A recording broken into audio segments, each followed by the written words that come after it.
Bismillahirrahmanirrahim. Assalamualaikum warahmatullahi wabarakatuh. Alhamdulillahi rabbil alamin. Wassalatu wassalamu ala asrafil anbiya'i wal mursalin wa ala alihi wa ashabihi ajmain amma ba'du. Bapak dan Ibu jamaah sholat duhur Masjid Asyifa PKU Muhammadiyah Wonosobo yang dirahmati Allah Subhanahu wa taala. Alhamdulillah, kita selalu bersyukur kepada Allah Subhanahu wa taala atas nikmat dan karunia-Nya sehingga kita sekalian sampai hari ini masih diberikan kekuatan untuk selalu menjalankan ibadah dan ketaatan kepada Allah Subhanahu wa taala.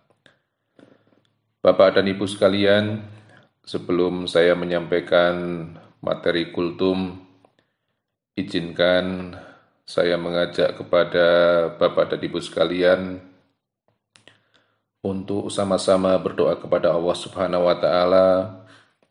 Kita doakan agar saudara-saudara kita yang sedang sakit, saudara-saudara kita yang hari ini sedang berikhtiar mencari kesembuhan di poli rawat jalan, di IGD, atau yang ada di bangsal-bangsal perawatan, atau yang ada dimanapun, mudah-mudahan Allah Subhanahu wa taala segera mengangkat penyakitnya, mudah-mudahan Allah Subhanahu wa taala segera memberikan kesembuhan.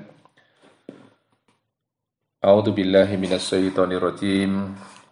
Allahumma sholli ala Muhammad wa ala ali Muhammad kama shallaita ala Ibrahim wa ali Ibrahim wa barik ala Muhammad wa ali Muhammad kama barakta ala Ibrahim wa ali Ibrahim innaka Hamidum Majid.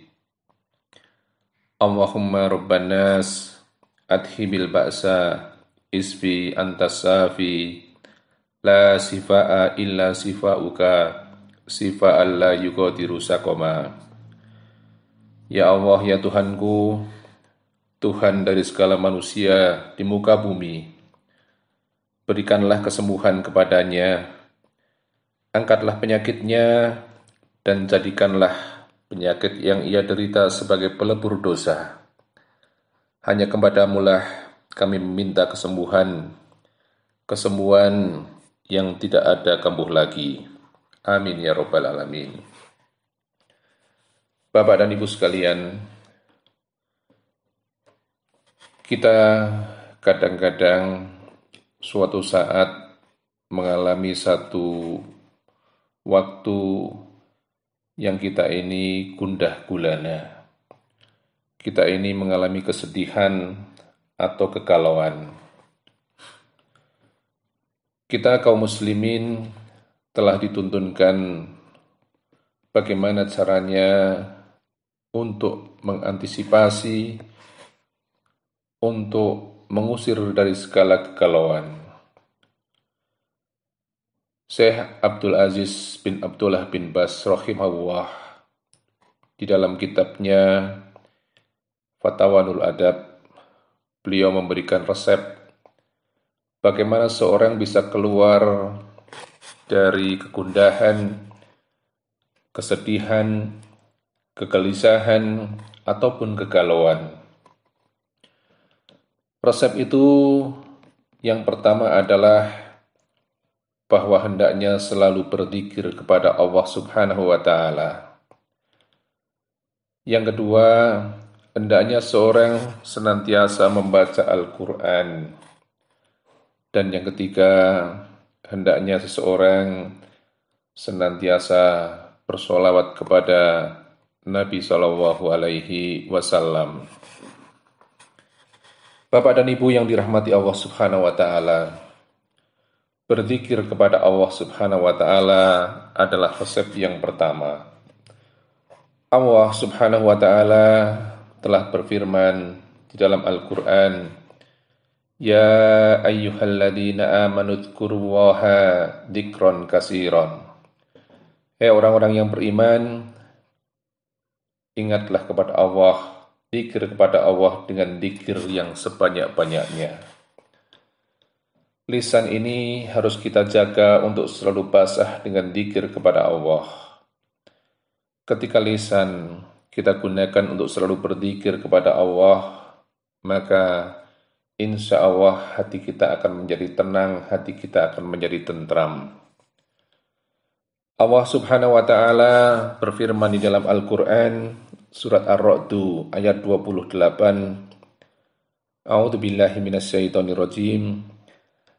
Alladzina amanu wa tatma'innu qulubuhum bidzikrillah. Ala bidzikrillah tatma'innul qulub. Orang-orang yang beriman tentram hatinya dengan mengingat Allah. Dan hanya dengan mengingat Allah hati menjadi tentram. Artinya mengingat Allah ini adalah kunci dari sebuah ketenangan hidup. Orang yang mengingat Allah maka dia akan jauh dari penyakit gundah gulana, kegalauan dan sebagainya. Seorang yang lisannya basah dengan dzikir kepada Allah, maka dia akan terjaga dari mengeluarkan kalimat-kalimat yang tidak penting, yang tidak perlu, bahkan kalimat-kalimat yang tidak berguna, yang bahkan kalimat yang mendatangkan mudarat. Kemudian yang kedua adalah banyak-banyak membaca Al-Quran Al-Karim. Kita dituntunkan untuk selalu berinteraksi dengan Al-Quran. Karena Al-Quran adalah as-syifa, karena Al-Quran adalah obat dari hati kita, hati yang galau, hati yang gundah. Siapapun di antara kita yang membaca Al-Quran, insya Allah akan mendapatkan ketenangan. Rumah-rumah yang di dalamnya dibacakan Al-Quran, maka akan menjadi tenang, akan menjadi damai. Berbeda dengan rumah-rumah yang di dalamnya tidak pernah dibacakan Al-Quran. Sesungguhnya Allah Subhanahu wa Ta'ala memberikan pahala bahkan bagi orang yang tidak mengerti maknanya ketika dia membaca Al-Quran. Apalagi ketika seseorang membaca Al-Quran, kemudian memahami, kemudian mengamalkan dari kandungan Al-Quran tersebut. Pahala yang diraih dari seorang yang membaca Al-Quran, dikatakan oleh Rasulullah SAW, bukanlah alif lam mim itu satu huruf, akan tetapi alif itu satu huruf, lam itu satu huruf, dan mim itu satu huruf. Dan ketahuilah bahwa sungguhnya setiap satu huruf akan dibalas dengan 10 kebaikan. Maka bagaimana ketika kita membaca banyak halaman dari Al-Quran, maka tentu akan semakin banyak kebaikan dan pahala yang kita dapatkan. Kemudian Bapak dan Ibu sekalian, obat atau resep untuk menghindari kegalauan, kesedihan, kegundahan yang ketiga adalah banyak-banyak bersolawat kepada Nabi kita Muhammad SAW. Kita paham bahwa Rasulullah SAW telah mengatakan barang siapa bersolawat kepada Nabi SAW sekali, maka Allah akan membalas dengan solawat kepada kita 10 kali. Kecintaan kita kepada Nabi kita Muhammad SAW harus kita tunjukkan dengan banyak juga kita bersolawat kepada Nabi SAW. Kita melaksanakan sunnah-sunnahnya, kita melaksanakan toladan-toladan yang telah diberikan oleh Rasulullah Muhammad SAW. Kita perbaiki kecintaan kita kepada Rasulullah. Kita perbaiki rindu kita kepada Rasulullah SAW dengan banyak membaca sholawat kepadanya.